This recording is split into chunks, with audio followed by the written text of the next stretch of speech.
Imagine living in a farm full of potatoes and eggplants and being part of an epic family. Your dad is super strong and buff, your mom is beautiful and strong too, and you're living in happiness. But then you meet a poor girl, and a series of unfortunate events leads to the destruction of your farm and the entire village. What a tragedy. And that's the story of Alan, the king of fried potatoes. Without further ado, my friend, let's dive in. 現実は苦しみと痛みと虚しさだけが漂っている。 Our story begins with Sane, who is the hero of our tale. He was harvesting potatoes, and everything was just perfect. After hours of work, Sane managed to gather one box of potatoes. San tells Alan, "What do you think about taking a break?" But suddenly, he saw 14 more boxes of potatoes and was stunned. "Wow, how did you manage to collect all this?" Alan said, "It's not just me. Farming is something amazing." Suddenly, Alan's mother got really mad and gave Sane a serious scolding, asking why he let Alan work alone. Despite that, Sane still managed to fill another box. After that, Alan took some potatoes and went to their neighbors to share a bit of the harvest. Wow, neighbors are closer than family, Alan thought, and indeed, he delivered the potatoes to the neighbors who thanked him. But suddenly, a group of people started beating up a little girl named Olivia. She tried to escape, but dropped some vegetables. Alan was surprised and asked the neighbors who the girl was. The old woman replied that her family must be dead, or they might have abandoned her. She had heard that the girl lives in the mountains. Ellen was deeply upset.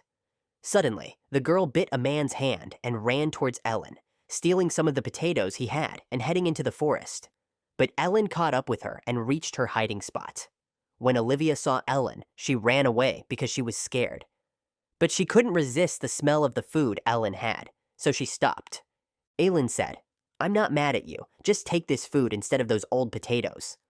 Olivia was still scared and hid behind a tree. Ellen understood the situation, left the food on the ground, and walked away. He continued doing this every day, bringing her food and leaving it for her. One day, he brought a nice chicken sandwich. This time, Olivia was standing in front of him and wasn't afraid.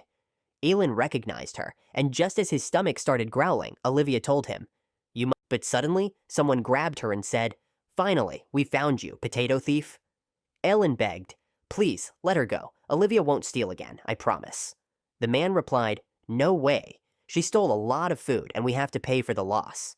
"Wow, so you're trying to convince me that this poor girl stole the entire crop? What a level of cruelty." Alain was pleading with them, saying he would plant food and repay all their debts, but the man refused. Suddenly, Sane arrives and asks what the problem is. The man is shocked because Sane is well known in their village. The man tells him that the girl stole their crops and they need to sell her at the slave market to make some money. Sane responds, "There's no need for that. Take this rice and let the girl go." The man is shocked by the offer, but Sane insists, saying there's no problem, just take the girl and leave. The man agrees, takes the rice, and leaves. Alain then tells his father, "Wasn't that our food supply?" Sen replies, "Yes, and it looks like I'll be sleeping in the street because if Lucica finds out, she'll kill me, haha." For your information, Alain's mother's name is Lucica. Anyway, Alain apologizes, saying it's all his fault. Sane reassures him, saying, "Don't worry, I'll find a solution." Suddenly, Olivia returns the bag of potatoes she stole earlier. Sane says, "Good, these potatoes will be great," and then decides to adopt Olivia. 2 years later, Olivia asks Alain, "What do you think about having lunch together?" Alain replies, "Unfortunately, I can't. I still have crops that need attention."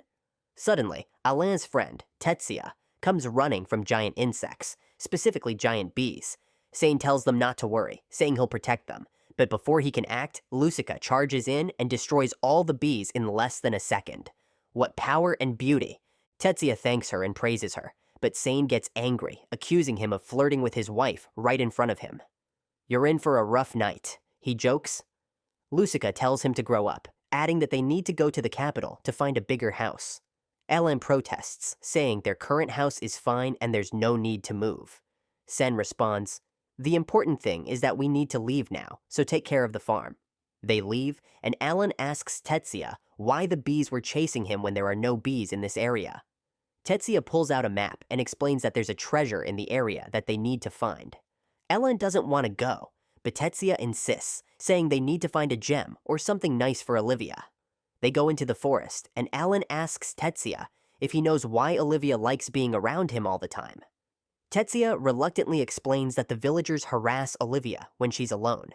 Alain remembers this and realizes that might be why Sane is looking for a new house away from the village. Tetsuya says, "Let's hurry up and find the treasure and get back." After a few minutes, they reach a dead end, but suddenly the ground collapses and they fall into a strange tunnel. To their surprise, there are ancient buildings in the tunnel, but Alain faints and experiences a strange vision. The shock is that a giant volcanic dragon appears before him and attacks. After a while, he hears Olivia waking him up, and they are in a tent. Alain asks Tetsuya, "We were in the forest, and now we're in a strange place. What happened?" Tetsuya explains that the volcano erupted again after they reached the strange cave, and due to the volcanic ash, the village was completely destroyed. Everything was ruined: crops, food, everything. Even Alain's parents haven't returned from the capital, and food is now scarce. The villagers are trying to survive until the capital locates the village and sends food and water. Alain goes to check on their farm, but it's covered in volcanic ash with nothing left alive. Suddenly, Alain feels a strange pain in his chest and apologizes to Olivia for not being able to provide her with any food. Days pass, and Olivia starts giving her food to Alain because he is sick. Sadly, one day, Olivia dies from starvation, leading to immense sorrow. 15 years later, Alain starts planting and harvesting in his own farm, always wishing Olivia were still alive. Then, one day, the farmer had harvested the entire farm, and his farming level suddenly increased to level 10. Tista greeted him, and the farmer said, "Look at this. All my farming levels are now maxed out. Maxed out, my friend." Tista replied, "That's expected from you, and your hunting level is also exceptionally high. This is because you helped me a while ago with a fishing mission, and your performance was legendary.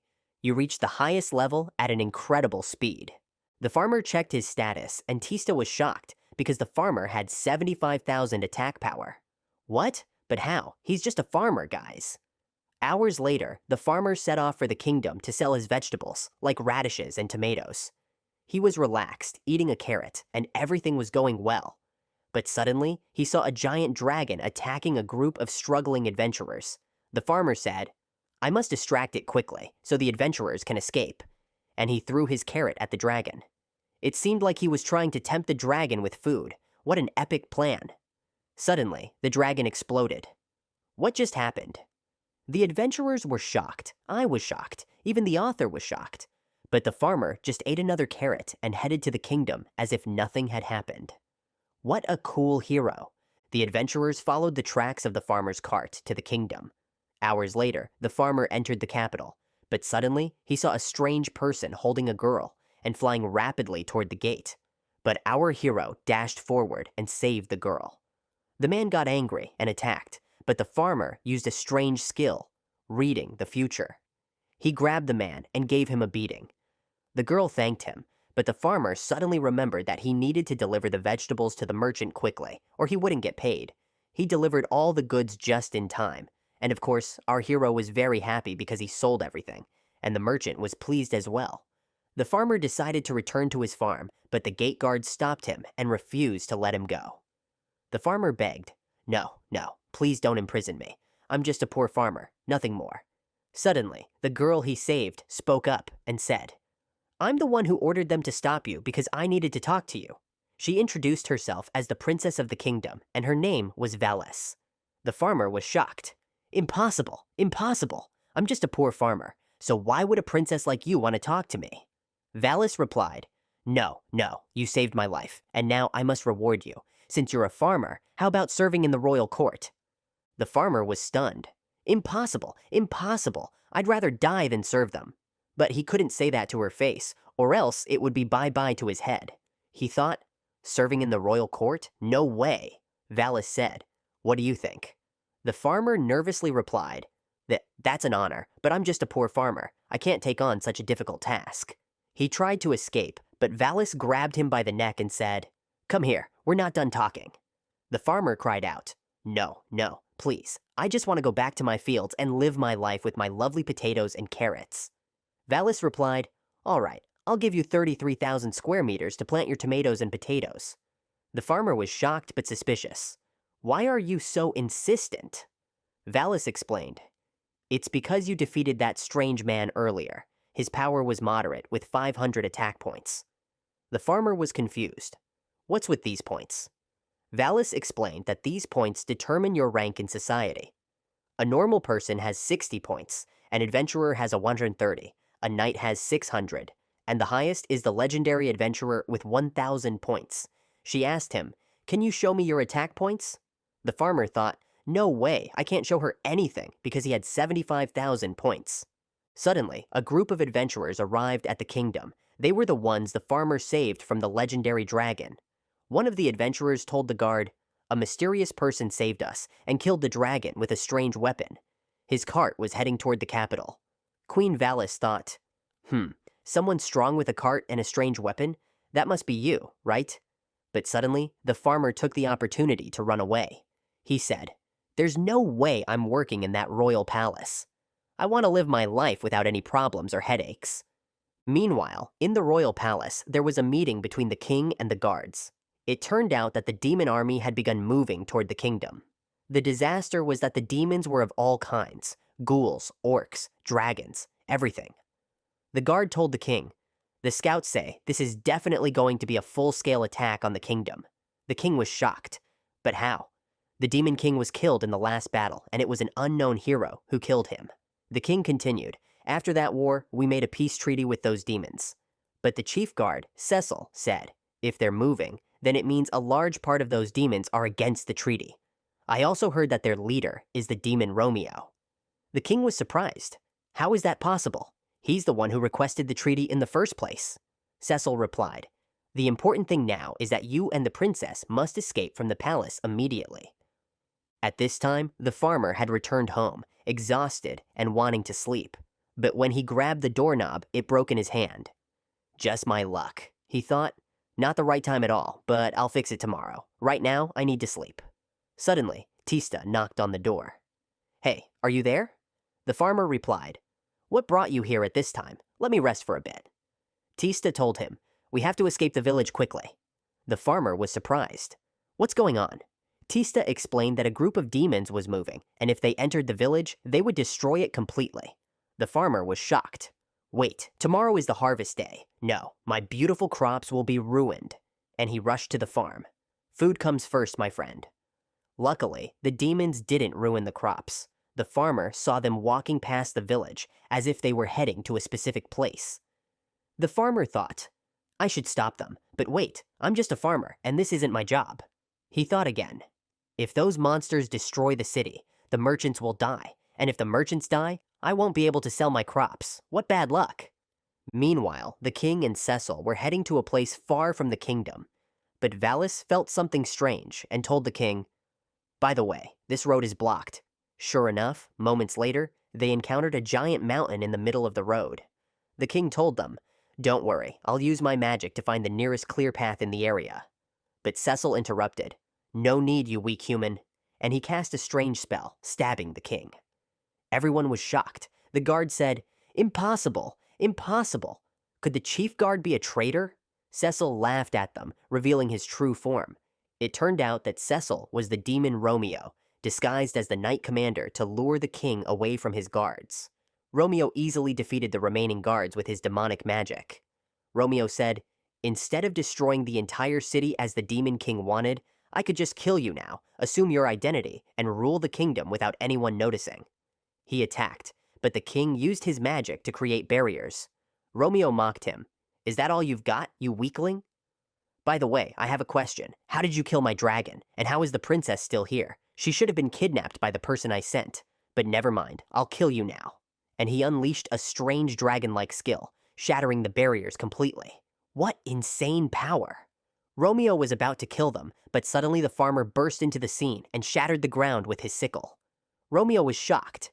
"Who are you, and how did you cancel my attack?" The farmer replied, "I am the legendary farmer, owner of the Great Potato Farm." Romeo retorted, "How could a poor farmer like you face my demonic attack?" The farmer explained, "I had to strike the ground with great force to bring up the dirt from below and push the dirt on top down. A lot of complicated stuff, my friend." Romeo was enraged and attacked him at incredible speed. But the farmer caught the sword with his hand and slammed Romeo into the wall. Romeo exploded in anger, used strange magic, killed all the nearby demons, and absorbed their power completely. The disaster was that Romeo transformed into his true form, a giant demon with a level of 78. Unbelievable, Romeo said. I never expected a weak human like you to make me use all my power. Valis warned the farmer. Run quickly, this demon is extremely powerful. But our hero wasn't fazed at all. Romeo attacked him, but the farmer punched him so hard that he literally sent Romeo flying. What a humiliation for Romeo. The remaining demons were terrified and fled from the scene. On the second day, the king thanks Alan and offers him titles and rewards for saving them. But as we know, our friend only cares about living with his potatoes and carrots. Simple dreams of the humble, haha. However, Valis tells the king that Alan isn't interested in these rewards, but she knows what he really wants. For the second time, Valis suggests to him that he take a piece of land, 33,000 acres next to the palace, but with one condition. He must register with the Warriors Guild. Alan is puzzled, wondering why, since his job is just farming. Valis explains that these monsters won't stop attacking, and they will surely come back stronger. With his legendary strength, the capital will be safe. Alan gives in, saying, "Okay, I'll help you guys." And indeed, he takes his reward. The problem is that the land is a barren desert with no food or water. Those sneaky devils tricked him. The next day, Alan and Valis go to the market. Alan is extremely happy because the market is full of potatoes, cabbage, carrots. Everything, really. Valis says to him, "You seem more interested in food, right?" Alan responds, "Of course, because I'm a professional farmer." Suddenly, Alan is shocked. Valis asks him what happened, and it turns out that Alan saw a shawarma skewer. Haha, what a guy. Alan orders 2 shawarmas, one for himself and the other also for himself. Just kidding, he gives one to Valis. They start eating, and everything is great. Alan asks Valis, "By the way, how can a princess like you walk around the city without anyone noticing?" Valis tells him not to worry, because thanks to this tool, no one will recognize her as the princess. It changes her appearance and energy. Alan then asks, "What about the royal palace? Surely they're worried about you." Valis reassures him, saying, "Don't worry, sweetheart. There's a maid who looks exactly like me, and she's taking my place until I return." What a genius plan. Valis continues, explaining that her job is to see what the people eat and how they live. Honestly, even I was convinced, haha.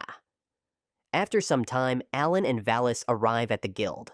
Alan asks, "Are you sure they won't notice you're the princess?" Valis replies, "Don't blow our cover. Remember, my name is Phalia, not Valis." Alan gets even more nervous, thinking they're definitely going to get caught. Moments later, they enter the guild, which is filled with adventurers. Suddenly, a strange man approaches them, saying, "Is it really you, the legendary warrior who saved the king?" Alan is shocked, denying it. "No, man, I'm just a farmer." The adventurer takes him to the registration area, where a woman named Helen greets him. Alan says hello, but then his stomach growls, demanding food. How embarrassing. After a while, Helen gives him food and gets him ready. She tells him, "It says in your file that you're just a farmer, but why would a farmer want to become an adventurer?" Alan explains, "Someone gave me land and asked me in return to become an adventurer and protect the capital from savage monsters." Helen is amazed, saying, "You must be really strong then." Alan responds, No, I'm really weak." Suddenly, the adventurers at the gate shout, "We finally met you," and announce to everyone that this is the man who killed the legendary dragon. The secret is out. Everyone is shocked. An S-rank adventurer. What greatness is this? Alan cries out, No, I'm just a weak farmer, I swear." Helen tells him, "If you need any information, ask these adventurers. They can help you out." But Alan thinks, "They've already exposed me." Haha. The adventurers introduce themselves. The bald warrior is named Jack, the little girl is Lamia, and the archer is Luke. Lamia tells Alan, "Get ready so we can fight monsters together." Alan responds, No, I'm just a farmer." Lamia insists, "Doesn't matter, just get ready and we'll fight potatoes together." Hahaha, that girl is hilarious.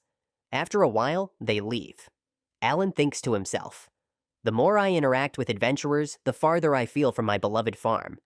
Helen tells him, Now, you're going to receive your first mission, and it's going to be a rank G task.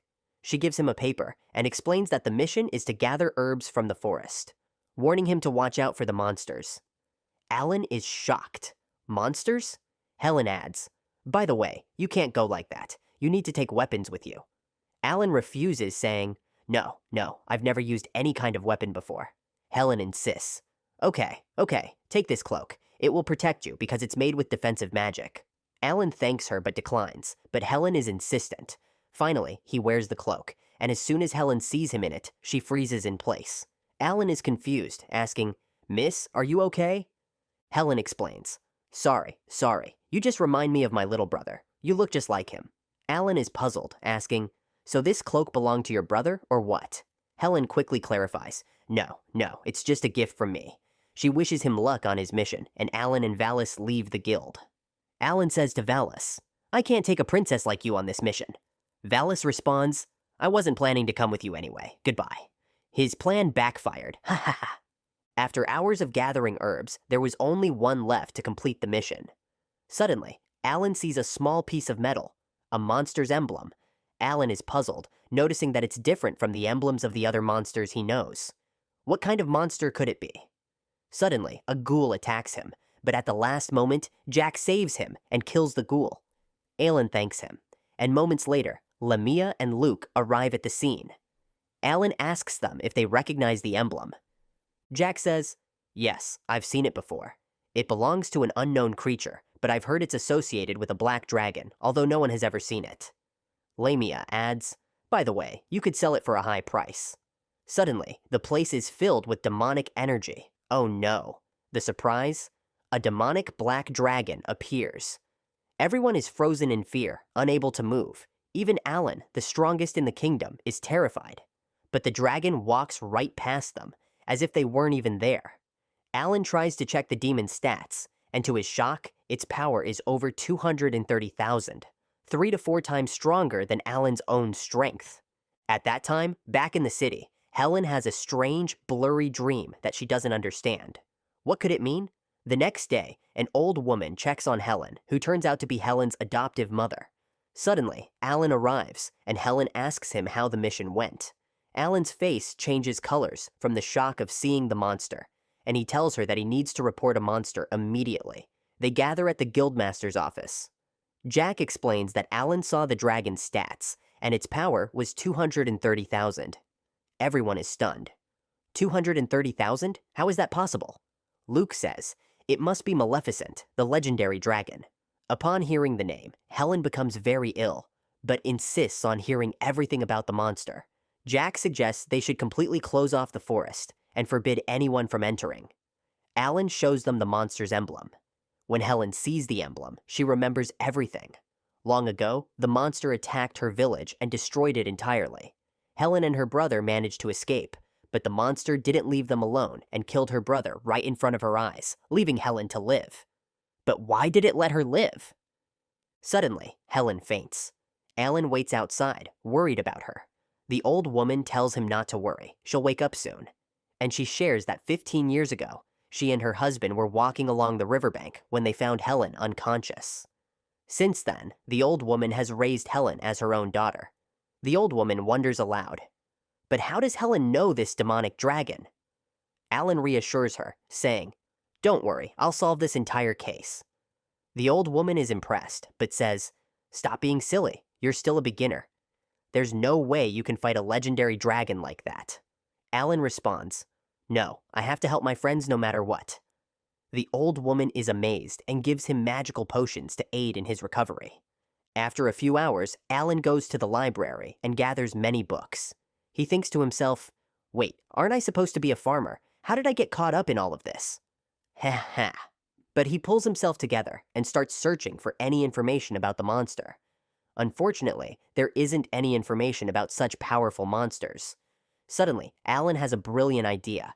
Since this incident happened 15 years ago, I'm sure I'll find the information in records from that time.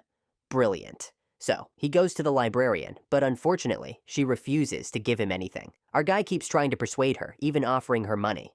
The librarian flatly says no. Suddenly, Vales enters the library. The librarian is shocked to see the princess herself. Oh my. Vales tells her, I'm just here to meet N. N seizes the opportunity and asks if he can see the records. Of course, the librarian quickly agrees. Ha ha ha. He had to befriend her, or it would have been goodbye forever for her. So, N starts reading the book and finds out that Helen is from a village called Honel. But the problem is that this village was completely wiped out by a giant black dragon. After that, the dragon disappeared and no one saw it again. They confirmed it was the black dragon because of the symbols it left behind. N says, now I'm sure. I must go to that village tomorrow. Vales tells him, that's right, we need to explore it fully. N is shocked and says, no, I'll go alone. I can't take you with me or the king will kill me. But unfortunately, N gives in, and she ends up going with him. When they arrive, N hears the voice of a child calling him. He follows the voice until he reaches a strange grave. At that moment, the ghost of a child appears, and it turns out that the child is Helen's brother, Ray. Our guy starts talking to him, but Valets can't see or hear anything. She asks, who are you talking to? N replies, the child. Valets responds, oh, the child. Wait, what child? I don't see anything. Haha. N is shocked. Ray tells him, don't worry, I'm a ghost and you can see me because of the robe you're wearing. And that's it, my friend. That was part 1 of N the Potato King. So, did you enjoy the anime? Let us know in the comments below, and we'll see you in the next videos. Peace out, man.